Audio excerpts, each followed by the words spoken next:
وہ خوشی کے تاثرات پر قابو پاتے مسکرا رہے تھے۔ آپ بیٹھیے، میں نکلتا ہوں۔ ٹھیک ہے ماما، اپنا خیال رکھیے گا۔ اس نے پہلے بابر خان کی جانب دیکھتے کہا اور پھر جھک کر ماں کا سر چومتا اپنا فون اٹھاتا اندر کی جانب بڑھ گیا۔ بابر خان نرم نگاہوں سے اسے جاتے ہوئے دیکھتے رہے۔ وہ خوش تھے کہ حاشر نے انہیں اپنی زندگی میں جگہ دینا شروع کر دی تھی۔ حاشر نے ان کی موجودگی سے غیر آرام دہ تاثرات کا اظہار کرنا چھوڑ دیا تھا۔ نگاہیں متصادم ہوتی تو ہلکا سا مسکرا دیا کرتا یا ایک نرم نگاہ کا تبادلہ کر دیا کر دیتا۔ حاشر اپنے کمرے میں داخل ہوا، جہاں ایک جانب انڈور پلانٹس رکھے گئے تھے، وہیں ایک شاہانہ قسم کا سیاہ کاؤچ رکھا تھا۔ سامنے کی دیوار پر پینٹنگز تھیں۔ کنگ سائز بیڈ کے بائیں جانب شیشے کی وارڈروب بنی ہوئی تھی۔ وہیں ایک طرف سیاہ ریک تھا جس میں مختلف کتابیں سجی ہوئی تھیں۔ کمرے کا انٹیریئر قدر نفیس اور ان کے مزاج کی عکاسی کرتا تھا۔ اس نے کاؤچ پر بیٹھتے اپنا لیپ ٹاپ آن کیا اور ایک ویڈیو کال کرنے لگا۔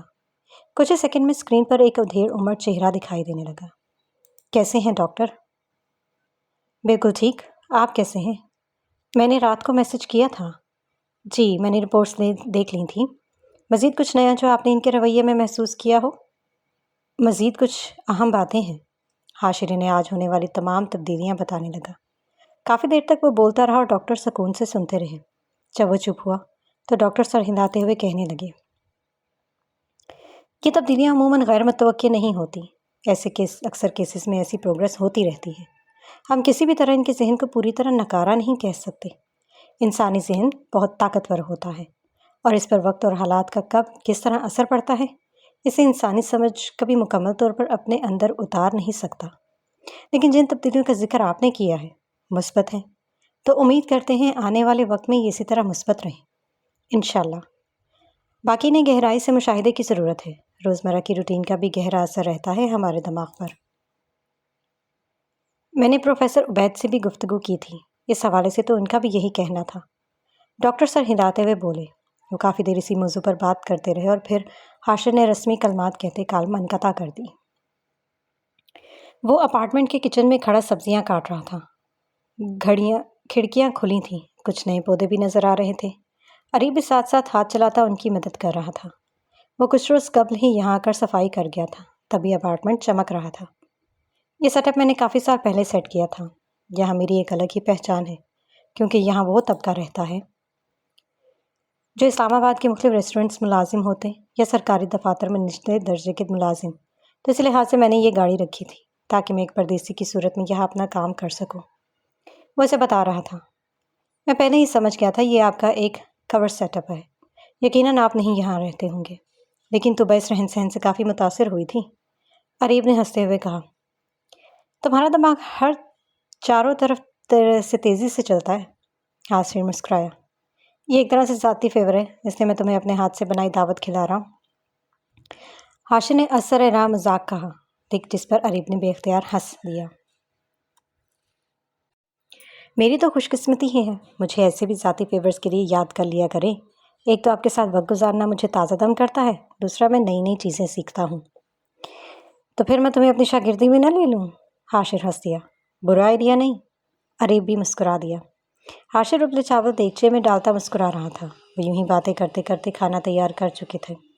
کھانا کھانے کے بعد وہ حاشر کے کمرے میں آئے، جہاں سامنے ایک جدید قسم کا سسٹم لگا تھا، کئی اسکرینز اور ان کے ساتھ لگی مختلف ڈیوائسز۔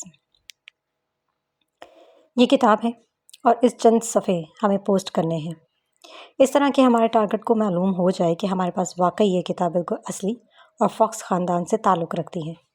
یہ قدیم روسی زبان ہے۔ حاشر نے کتاب کھولتے مختلف صفحے پلٹے۔ وہ زرد مگر شدت پڑھنے والی کتاب تھی جس کی لکھائی مشکل سے سمجھ آ رہی تھی۔ ہمیں اس کا ترجمہ کرنا ہے اور ایسے کہ کوئی سرور، کوئی سافٹ ویئر، کوئی وائرس اس کے قریب نہ آ سکے۔ حاشر وضاحت کرنے لگا۔ عریب سمجھتے ہوئے سر ہلا رہا تھا۔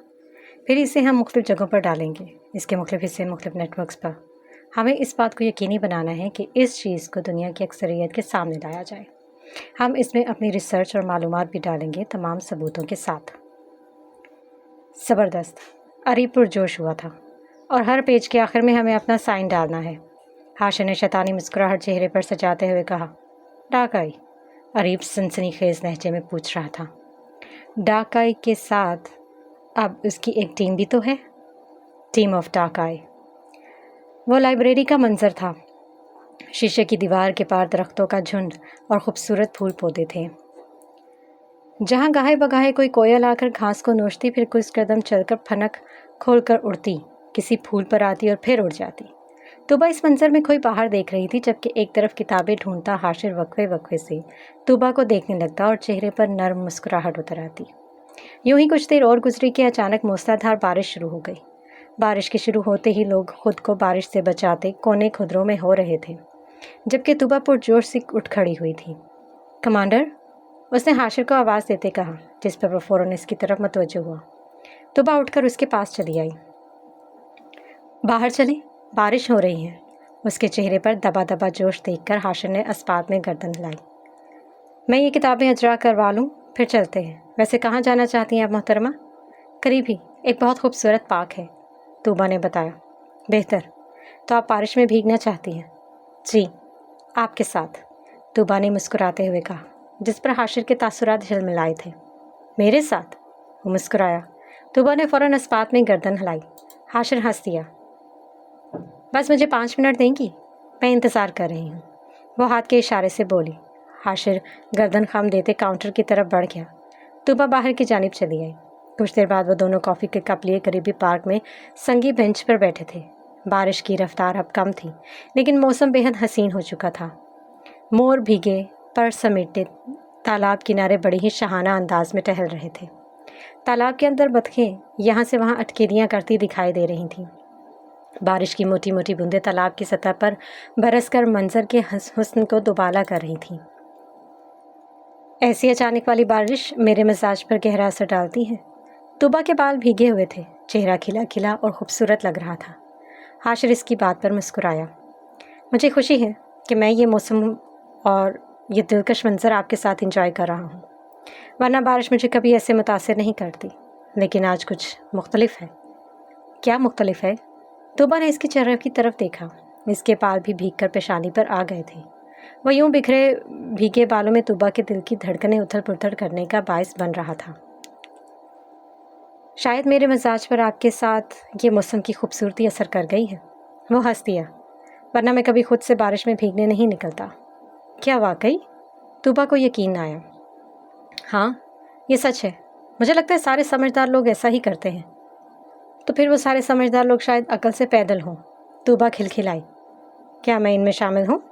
حاشر مصنوعی خفگی سے پوچھ بیٹھا۔ کچھ دیر پہلے آپ خود سے بارش میں بھیگ کر آ رہے ہیں، تو میں نے آپ کو اس عقل سے پیدل لوگوں کی لسٹ سے خارج کر دیا۔ طوبا نے کافی کا گھونٹ بھرتے اس کی طرف دیکھا۔ حاشر ہنس دیا۔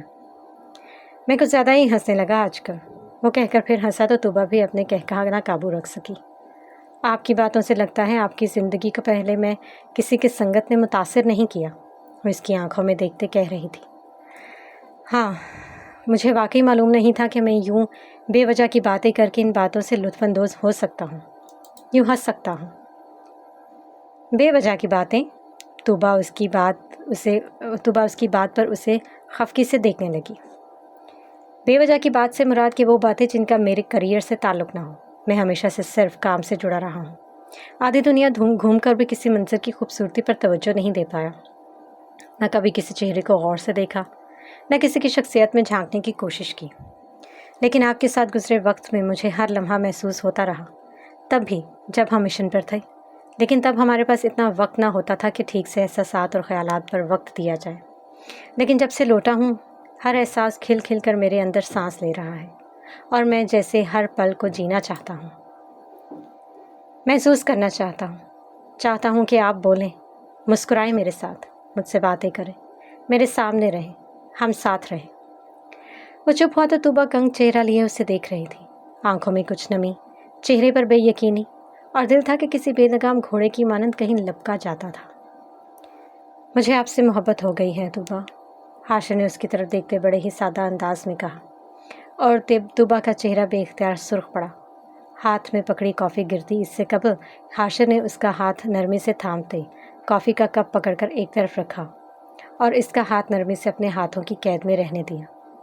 کچھ پل خاموشی رہی، بارش پھر برسنے لگی، لیکن سنگی بینچ کے اوپر بنے چھتے کے باعث وہ اس سے محفوظ رہے۔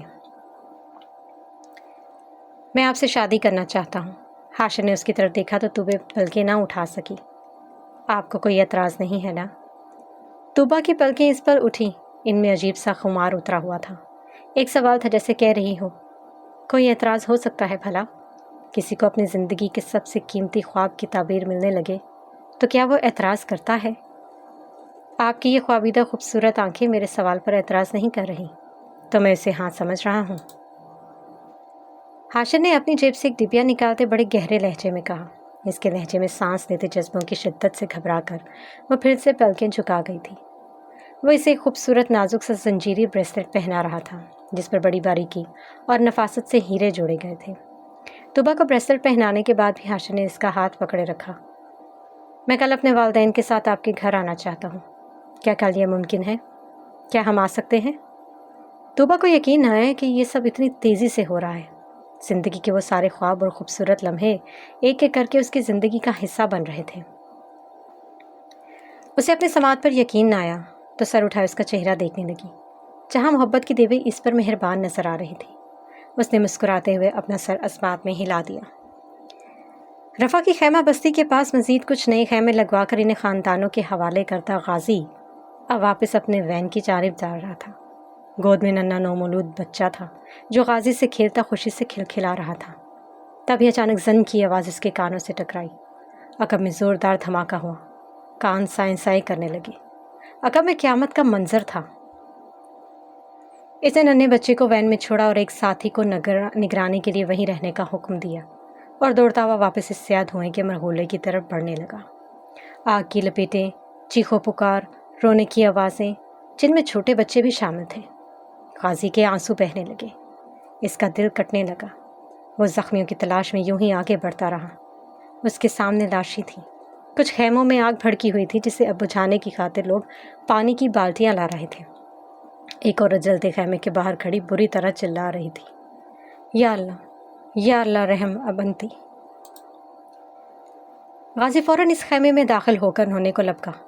بھائی مجھے دیکھ لینے دو، اندر سے رونے کی آواز آ رہی ہے۔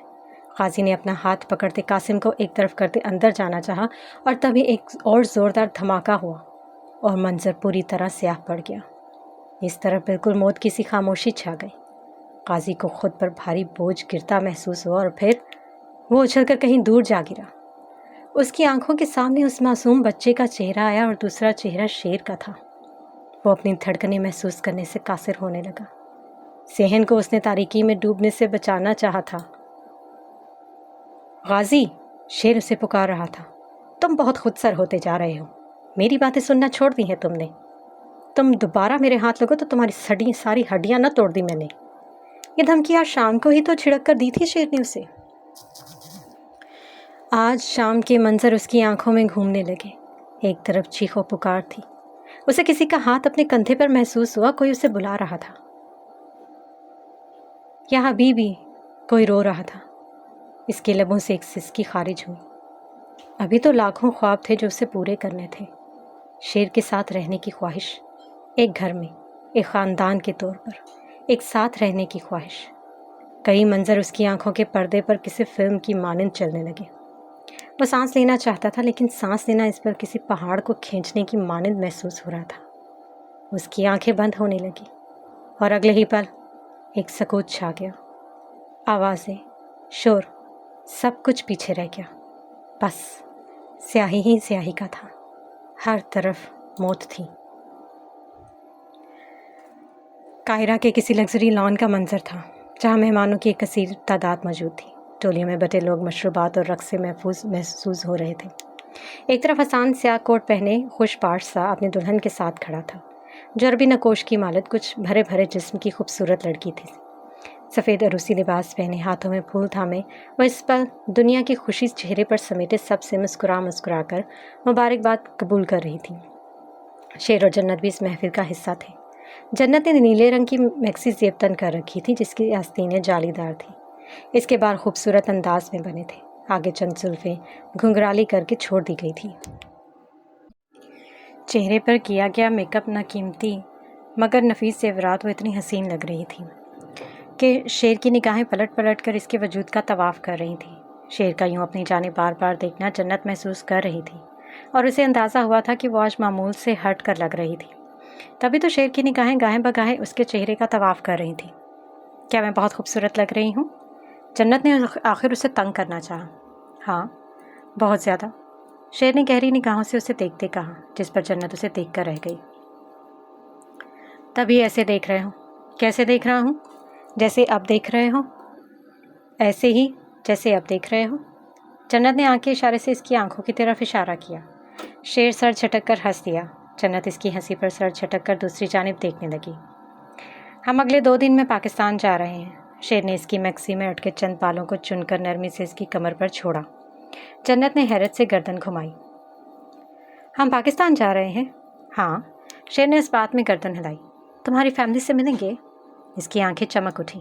جانے کیوں اس کے دل میں ہاشر سے ملنے کا شوق پیدا ہو گیا تھا۔ وہ پچھلے ہفتے سے بار بار اس کا ذکر چھیڑ بیٹھتی، مختلف سوال کرتی رہتی تھی۔ ہم پہلے امر سے ملیں گے، اور کچھ ابھی سوچا نہیں میں نے۔ شیر نے اس کا گال تھپ تھپایا۔ تب ہی حسام اپنے دلہن سمیت ان کی جانب آتا دکھائی دیا۔ مبارک ہو۔ خیر مبارک۔ جنت نے اس کی دلہن سے ہاتھ ملایا۔ شیر نے فقط چہرے پر مسکراہٹ سجاتے سر خم دیا اور حسام سے باتیں کرنے لگا۔ حسام بہت خوش ہونے کے ساتھ ساتھ شیر سے کافی متاثر لگ رہا تھا۔ جنت حسام کی دلہن سے گفتگو میں مگن ہو چکی تھی۔ کافی دیر ساتھ کھڑے رہنے کے بعد وہ مزید مہمانوں کی طرف بڑھ گئے۔ جنت جو کب سے ان کے جانے کا انتظار کر رہی تھی فوراً اسی موضوع پر واپس آئی۔ ہم واقعی ڈیڈ سے ملیں گے؟ کیا تم بھی؟ تم ان سے مل کر کیا کہو گے؟ شیر اس کے سوالوں کا کوئی جواب دیتا اس سے قبل ہی اس کا فون بجنے لگا۔ اس نے فون اٹھا کر کان سے لگایا۔ اگلے پل ہی اس کے لیے دنیا رک سی گئی۔ چہرے کی مسکراہٹ سمٹ گئی، آنکھیں یکدم تاریک ہو گئی۔ دل سمٹتا رہا، سانس لینا محال ہوا اور وہ تیزی سے ہال کے باہر بڑھنے لگا۔ جنت اس کے تاثرات سے خوفزدہ ہوتی اس کے پیچھے لپکی۔ وہ باہر آئی تو شیر گاڑی کے پاس کھڑا اپنی شرٹ کے اوپری بٹن کھولتا گہری سانس لے رہا تھا۔ تم ٹھیک ہو شیر؟ جنت نے اس کا سفید پڑتا چہرہ دیکھا۔ اس نے نفی میں سر ہلایا۔ جنت کی نگاہیں اس کے کانپتے ہاتھوں پر تھیں۔ وہ بری طرح لرز رہا تھا۔ پسینے سے تربتر سانس لینے کے جتن کرتا وہ بار بار نفی میں گردن ہلا رہا تھا۔ شیر، تم ٹھیک نہیں لگ رہے ہو، کیا ہوا ہے تمہیں؟ جنت کو اس کی حالت ناقابل یقین لگی۔ وہ تو کٹھن سے کٹھن حالات میں بھی مسکراتا، زندگی کے ہر مسئلے کو چٹکیوں میں اڑانے والا شخص تھا، تو پھر آج ایسا کیا ہو گیا تھا؟ جنت کے دل میں خیال لگا۔ وہ پل بھر کو سناٹے میں رہ گئی۔ شیر گاڑی کے ساتھ ٹیک لگائے زمین پر بیٹھا کبھی نفی میں گردن ہلاتا تو کبھی سر پکڑتا خالی نگاہوں سے ادھر ادھر دیکھتا۔ سارے منظر دھندلاہٹ کا شکار تھے۔ کیا زندگی رک گئی تھی؟ ہاں، فی الوقت سب کچھ رک سا گیا تھا۔ اس کی آنکھیں دھندلا رہی تھیں، سر چکرا رہا تھا، صحن پوری طرح معاف تھا، کان سائیں سائیں کر رہے تھے۔ بے یقینی سے کیفیت میں سانس لینے کے جتن کرتا وہ جنت کو خوفزدہ کر رہا تھا۔ اسے اپنے جسم سے جان نکلتی ہوئی محسوس ہوئی۔ جانے کیا ہوا تھا؟ کچھ دیر قبل کیا سنا تھا اس نے؟ وہ اپنے ذہن پر زور دیتے سانس لینے کی کوشش کر رہا تھا۔ اسے سانس کیوں نہیں آ رہا؟ شیر نے سینے پر ہاتھ پھیرتے ویران نگاہیں زمین پر گاڑتے ذہن کو جھنجھوڑنے کی کوشش کی۔ جنت بوکھلائی سی گاڑی سے پانی کی بوتل نکالتی اس کے قریب بیٹھی۔ پانی پیو۔ شیر نے اس کا بڑا ہاتھ اٹھاتے نفی میں سر ہلایا۔ اس کی آنکھیں سرخ ہو رہی تھیں۔ کیا ہوا ہے شیر؟ پلیز سنبھالو خود کو۔ اس جملے کو سنتے شیر کو کچھ بھی سمجھ نہ آیا کہ وہ کیا کہہ رہی تھی۔ آس پاس کی آوازوں کا مطلب کیا تھا؟ وہ جملہ کیا تھا جو اس نے سنا اور اس کا ذہن بند ہو رہا ہے؟ دل دھڑکنے سے انکاری اور سانس چلنے سے معذرت خواہ تھی۔ تم سانس لو، تمہارا چہرہ نیلا ہو رہا ہے، سانس لو شیر۔ جنت یکدم خوفزدہ سی ہو کر رونے لگی۔ مجھے سانس نہیں آ رہا جنت۔ وہ لب بھیجتا بے بسی سے پھر سانس لینے کی کوشش کرنے لگا، اور پھر ایک دم سے چہرہ سرخ پڑا۔ وہ گہری سانس لینے لگا۔ یہ نہیں ہو سکتا۔ وہ کیسے مر سکتا ہے؟ غازی مر گیا؟ نہیں، یہ نہیں ہو سکتا۔ وہ نفی میں سر ہلاتا لرزتے ہاتھوں سے فون ملانے لگا۔ نمبر نکل لگتے ہی اس نے فون کان سے لگایا۔ تم پاگل ہو گئے ہو، کیسے ہو سکتا ہے یہ؟ ہاں، میری شام کو اس سے بات ہوئی ہے، ضرور تمہیں غلط فہمی ہوئی ہے، میری اس سے بات کرواؤ۔ وہ چلا رہا تھا۔ جانے کیوں اسے غصہ آ رہا تھا، بے بسی بھرا غصہ۔ اس کا دل چاہا کہ ہر شے تہس نہس کر دے۔ جنت ساکت سی اسے دیکھ رہی تھی۔ غازی شہید ہو گیا؟ وہ دل ہی دل میں بڑبڑاتی شیر کو دیکھ رہی تھی، جب کسی اور کا نمبر ملا رہا تھا۔ یہ کیا کہہ رہا ہے ابو بکر؟